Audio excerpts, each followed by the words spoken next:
हरि ओम. पूजनीय स्वामी भक्त डॉक्टर सुषमाताई वाटवे यांनी लिहिलेल्या स्पर्श परिसाचा या ग्रंथमालिकेतील 3ऱ्या भागाचं वाचन आपण ऐकत आहोत.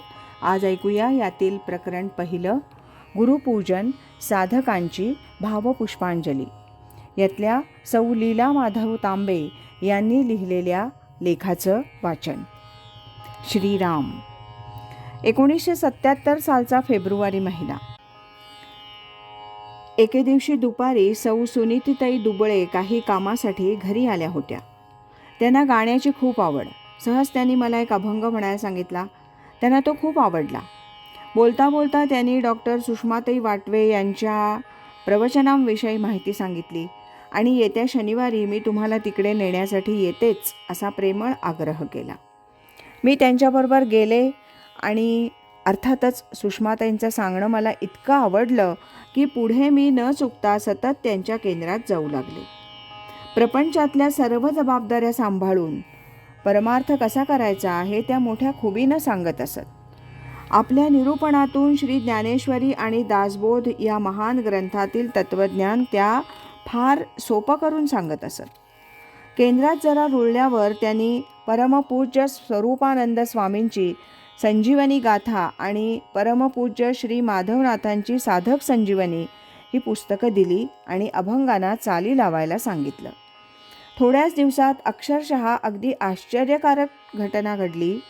काय किमया होत होती ते मलाही कळत नव्हतं, पण सहजपणे आणि उत्स्फूर्तपणे अनेक अभंगांना चाली लागल्या गेल्या.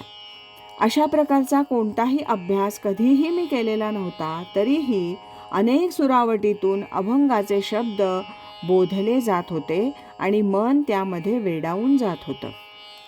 अजूनही परमपूज्य स्वामींचं दर्शन झालेलं नव्हतं. ताईंच्या केंद्राच्या वर्धापन दिनानिमित्त श्री स्वामींना बोलावण्यासाठी त्यांच्या दुकानात गेले तेव्हा त्यांना प्रथम पाहिलं. त्यांनी अभंग म्हणायला सांगितला. भाव धरोनिया मनी हा त्यांचाच अभंग मी म्हटला.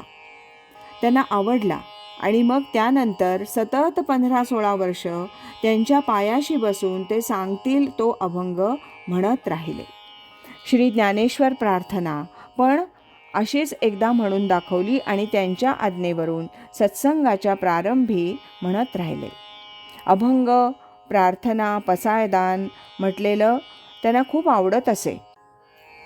त्यावेळेला अतिप्रसन्न आणि सुहास्य वदनानं प्रेमपूर्ण दृष्टीनं ते पाहत असत.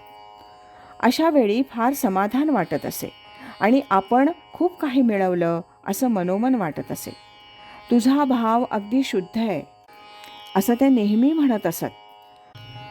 अनंत जन्मांचं पुण्य फलद्रूप झालं आणि असे उदार, कृपावंत आणि माते समान प्रेमळ सद्गुरू लाभले.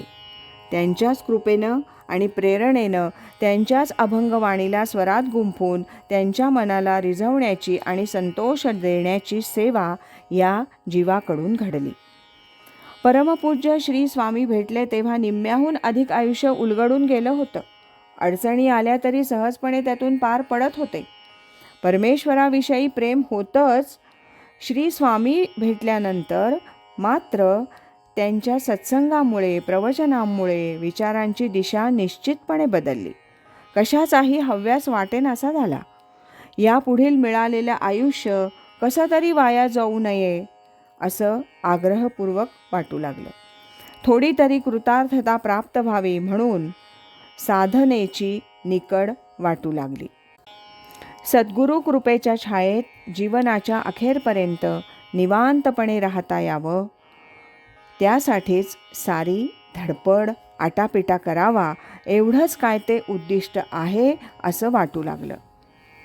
ज्या आनंद साधनेची शिकवण अखंडपणे श्री स्वामी मनावर ठसवत राहिले ती आचरणात आणण्यासाठी त्यांच्याच पायी शक्ती आणि भक्ती मागत राहीन आणि त्यांच्याच कृपेनं तृप्त आणि कृतार्थ होण्याचा प्रयत्न करीन. सौ लीला माधव तांबे यांनी लिहिलेल्या लेखाचं वाचन आपण ऐकलं. उद्याच्या भागात सौ क्षिप्रा अरुण नातू यांनी लिहिलेल्या लेखाचं वाचन ऐकूया.